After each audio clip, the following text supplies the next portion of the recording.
Welcome, beautiful soul, to the I Vote For Me Women's Summit, where women choose themselves without apology. I'm Sherry Queen She Burden, your host and guide for this transformative experience. I created this summit because every woman deserves a space where her voice is honored, her story is valued, and her worth is non negotiable. I Vote For Me is more than a movement. It's a declaration that we are done shrinking, done settling, and done abandoning ourselves. This year's theme, Cultivating Self-Worth, invites you to rise into the truth of who you are. Not the version shaped by expectations, trauma, or survival, but the version rooted in confidence, clarity, and self-love. Throughout this summit, you'll hear from powerful women who have rebuilt themselves from the inside out, and their stories will meet you exactly where you are. I'm honored we're here and that you are here. I'm proud of you for choosing yourself today. What happens when you choose you? It's a question many women quietly wrestle with, including our guest presenter, Annah Elizabeth. Annah has been a keynote speaker and a TEDx presenter. She is the creator of the 5 Facets Philosophy on Healing, a groundbreaking framework exploring how intrinsic identity shapes resilience, behavior, and leadership from the inside out. After navigating a 7-year string of significant life loss events, including child loss, miscarriages, depression, and profound betrayal, she discovered that self-worth is not earned through productivity or praise. It is intrinsic. It is identity. Through her Heal It Your Way methodology, Annah helps women heal, live, lead, and evolve with clarity and conviction so they can choose themselves without abandoning the people and missions they care about. Now that you've heard the depth of her journey and the brilliance she brings to this work, let's step into a conversation that I know will pour into you. My name is Annah Elizabeth, and I'm from Raleigh, North Carolina.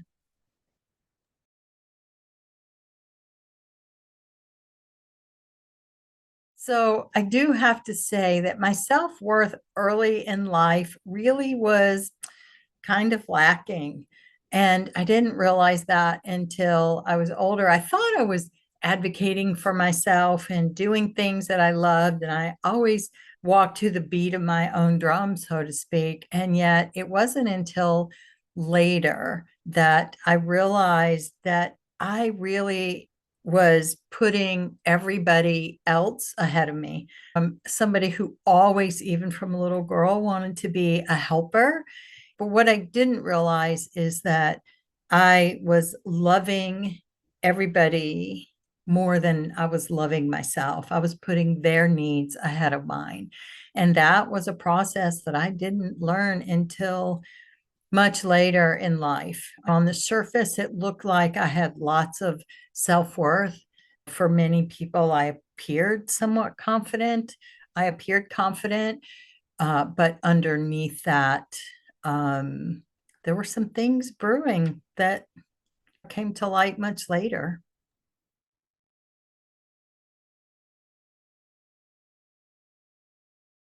Oh wow, Sherry, that's a broad and deep question. So self-worth is to me, if I had to sum it up, it's sort of how we truly see ourselves at our core, how we relate to the world around us, but honoring who we truly are.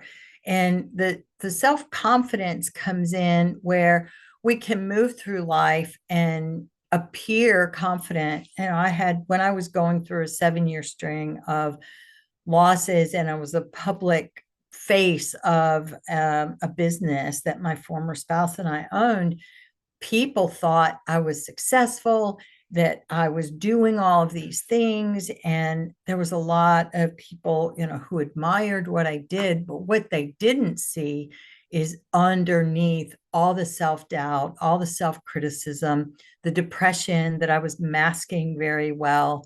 I had somebody once say to me, "Oh, you're so confident, like everything comes easy to you. You're so social and you're good around people and on stages that you speak, and I'm not that way."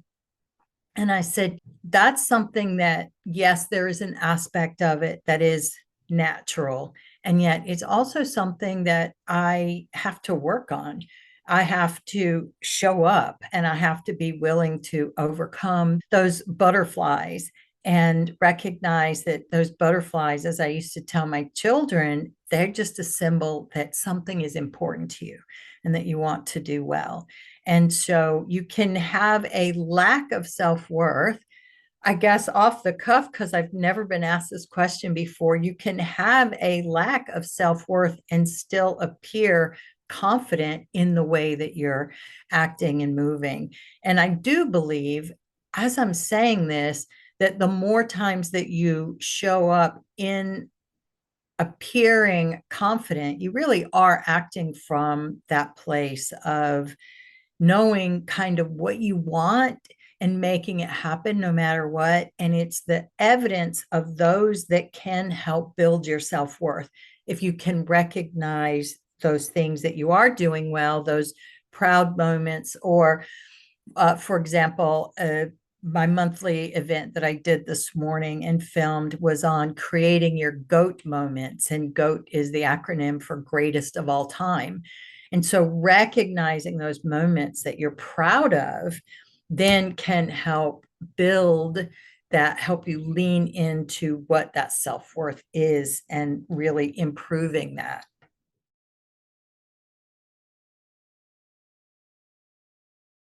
Growing up and throughout most of my my life, I never felt like I fit in.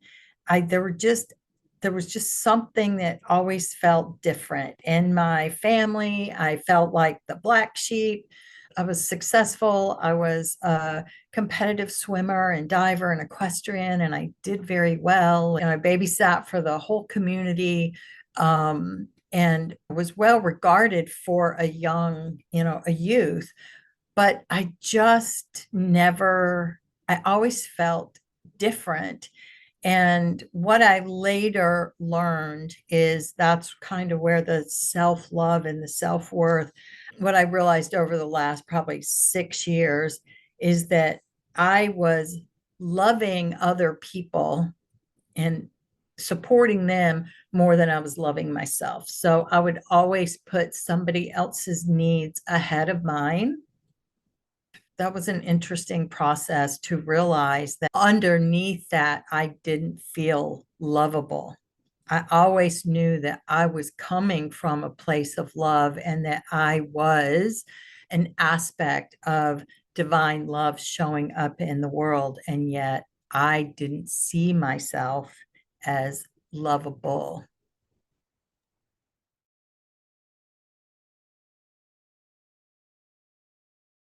So, in the work that I do, the coaching program that I developed, we talk a lot about our processes. We all have a process of how we have navigated life up until this point.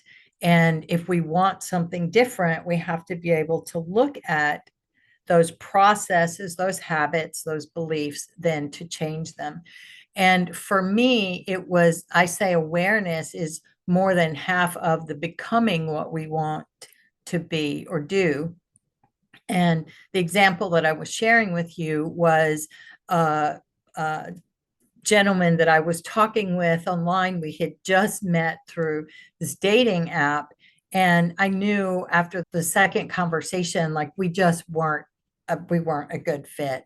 And so I tried to gracefully bow out and say, I wish you all the luck. He came back saying, oh, you're wrong. I know if we would meet in person that we are a 100% fit. I think he actually said a 200% fit. And I was like, how could you know this from a paragraph, a simple paragraph? And anyway, long story short, he kept pushing. What I had to realize is I was really struggling. And I was actually talking with a close friend of mine and said, I don't understand why I am struggling with just saying no, like, and just cutting it off. I was leaning towards, well, what's wrong? Maybe I should just meet him. Like, what's the harm? But I knew that wasn't right for me. And so it was this tug and pull. It was in talking with her.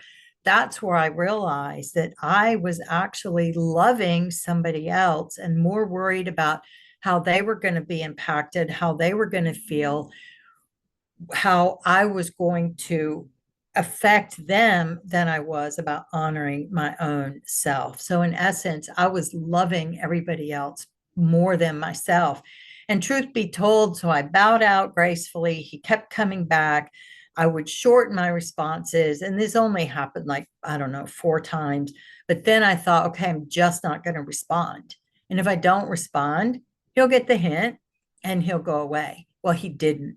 And he reached out 2 more times, like everything was hunky dory, and we were still going to be a 200% match and meet up. And so, what I noticed in myself, that awareness, right, which is sort of the underlying beliefs, but more so the habit, is I was being pulled back into wanting to make him feel good, wanting to make somebody else feel good.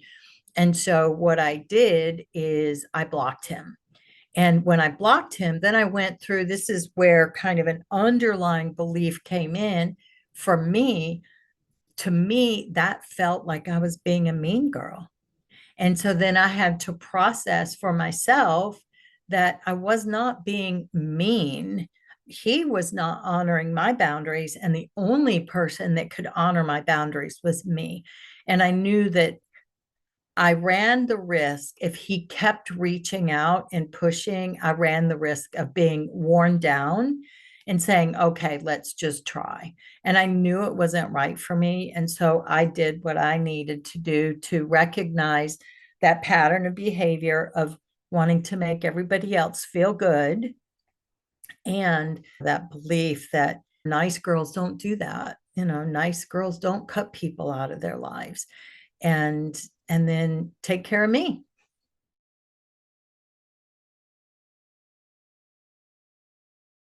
That's always a work in progress, I think. How do I honor my worth? Number one, I have experiences under my belt now where it doesn't quite feel so foreign. And I continue to check in with, really, does this feel aligned with me? Does this feel right to me? And what is underneath any conflict that I have? Because when we are not honoring our worth, there's usually something that's out of alignment or is causing us conflict. So being able to touch base and ask deeper questions about what is underneath this, and is it a pull back into those old habits? Because I talk a lot about process in the coaching work that I do, and everything is a process. We've navigated all of our life experiences in certain ways up until this point. And at any point in time, we can choose to change that. One of the things that I do, I call it power mantras, that I developed. And basically, they're a sound bite, a cue that will bring you into the present to keep you on that forward momentum. Two of my classic ones are, I've always been very hard on myself, beating myself up if I make a mistake or not sure, overthinking, overanalyzing things. That is common for so many of us. So put down the hammer is one of mine. If I find myself getting to a point, which is very rare these days because I've been working on that aspect of my life for 20 years, put down the hammer. If I find myself in a loop of beating myself up over something, that's my cue to snap me out of it, put down the hammer. And the other one, sometimes we feel like we're behind. We're behind in our goals or in our dreams, or if you're comparing yourself to somebody else, which I do not recommend to any of us, but it can feel like we're behind. And so one of mine is slow and steady wins the race. And with this work that I've been pioneering, when I do, and again, this is very rare because I've been working on it for so that helps me remember, oh, this is a long destination. This is a journey. And part of that journey takes time. And I'm going to let it unfold. So I think I shared it's slow and steady wins the race. So those are two of mine. The power mantras are more like New Year's resolutions. They're much stronger and they're unique to each person. And that's one of the biggest ways that I honor myself and where I am at any moment in time. And then also calling upon those times when I've been successful. If I feel myself struggling, remembering that I deserve to love myself and to have my desires respected and honored, and then just continue following through with that.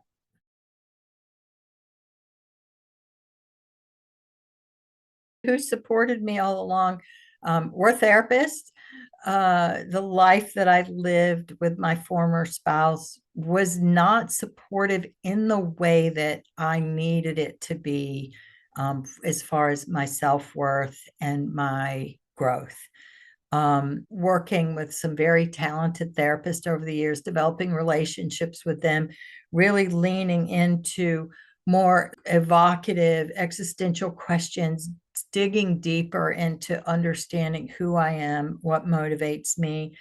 And in recent years, since leaving that relationship and stepping into what feels healthier, more vibrant, and more aligned for me, is I've developed a close group of friends. When we step into our own self-worth and our own self-value, and we allow ourselves to be visible and shine, we draw more people like that to us. And then also people who don't even know that they're supporting me. So there are a lot of podcasts that I watch and listen to on a broad range of subjects. That's my support community. A podcast interview back in the fall, and it was about community. Community is different for each person. And sometimes your community can be books, as well, a part of your community. I actually rely on all of that to help keeping my self-worth growing, stepping into and claiming what I'm really here to do, and being okay with being seen and stepping into the new frontier of the work that I'm doing.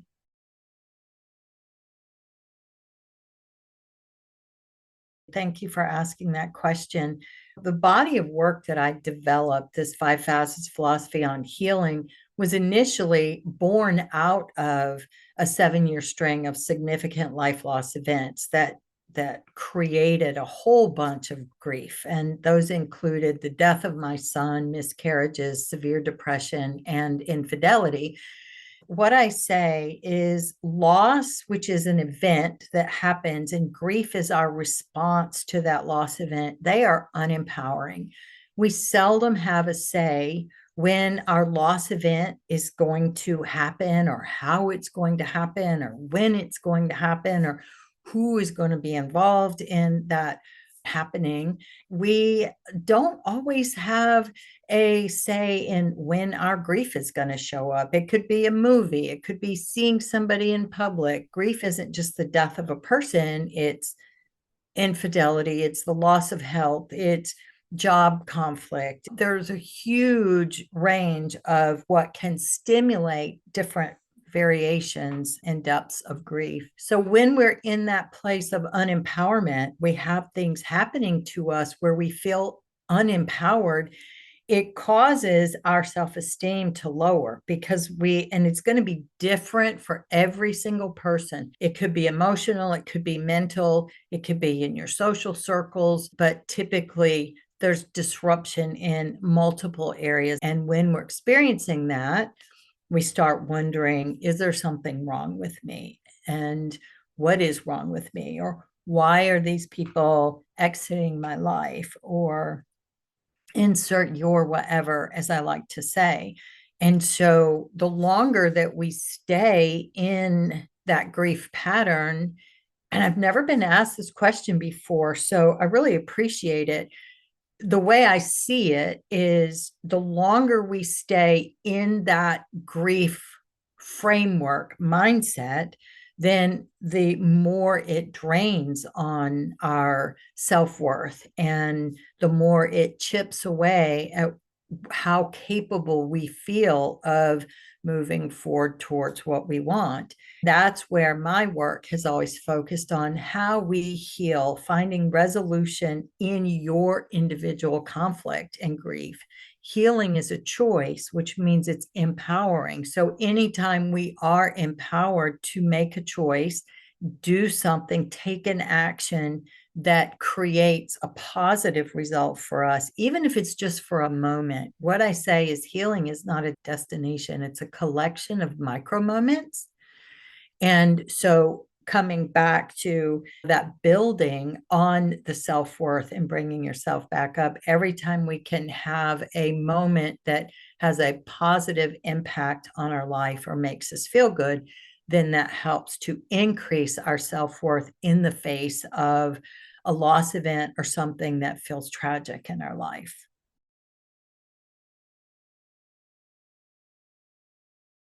Yeah, absolutely. And that shows up not just in people, but with our identity, with, the status of our work performance, et cetera. And as you say, what's outside of you.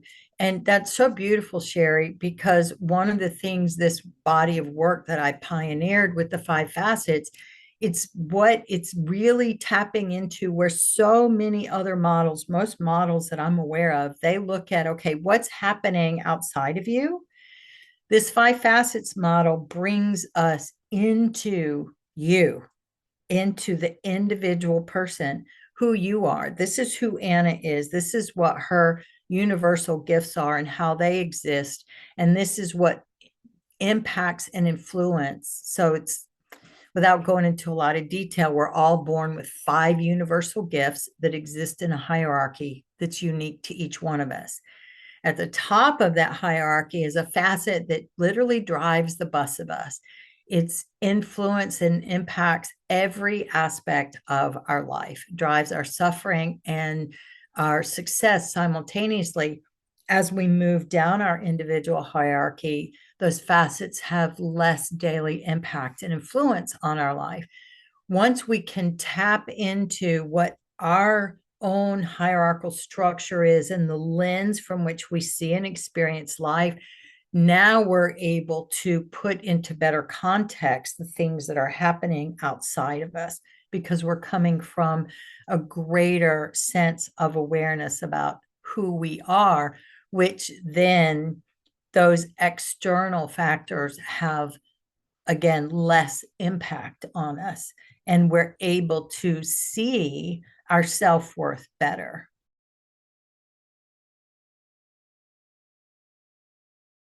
I really just want people to know, the people who I've shared my story with and know the full of it, what it does is it creates inspiration. I no longer mourn my son's death. I am living proof that you can experience full spectrum healing and live a life you love no matter your circumstance. I had people who were beacons for me, people that I saw who had transcended what might seem insurmountable. And I, paying it forwards and backwards, as I like to say, I hope that people see me as a beacon, as an inspiration to know that whatever your circumstances are do not have to define you. And what society tells us that your grief will last forever, especially in relation to the death of a human, I don't subscribe to that. I don't believe it. I do believe that full spectrum healing is not only possible for one, it's possible for everyone. And I would love if somebody needs that inspiration to be that beacon of hope for them.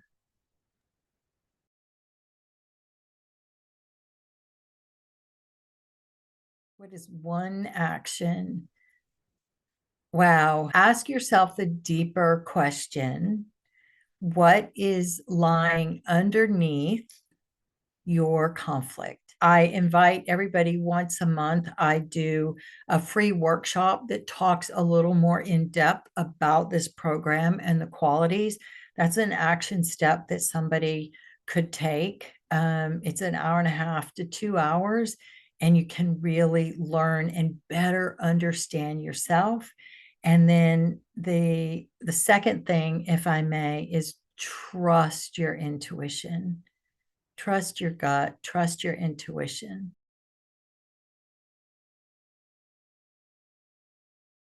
I vote for me, to me, means I am going to, and this isn't taken the wrong way out of context, I can love myself above all else without forsaking all else, which means when I fully love and honor my wishes, my needs, my desires, my goals, my hopes, then I am better able to love the other people in the world.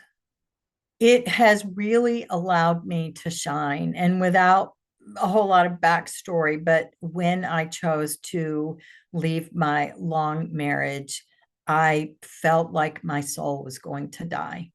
And with that, my light was dimming. I didn't have energy to pursue this work, to help and serve people the way that I wanted and needed to. So, stepping into loving me, recognizing my self-worth, recognizing where I hadn't been loving myself as much as I was everybody else, it has allowed me to serve people even better. And that proverbial quote is, you can't pour from an empty cup. I was really trying to pour from an empty cup, and now I am serving from a fuller cup, and that is showing up in the way that I'm able to support not only myself, but then the rest of the world, which has always been my purpose. And now I'm able to do that from a much more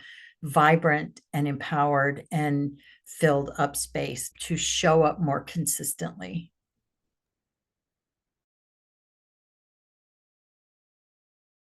I'm the creator of the intrinsic human blueprint called the Five Facets Philosophy on Healing.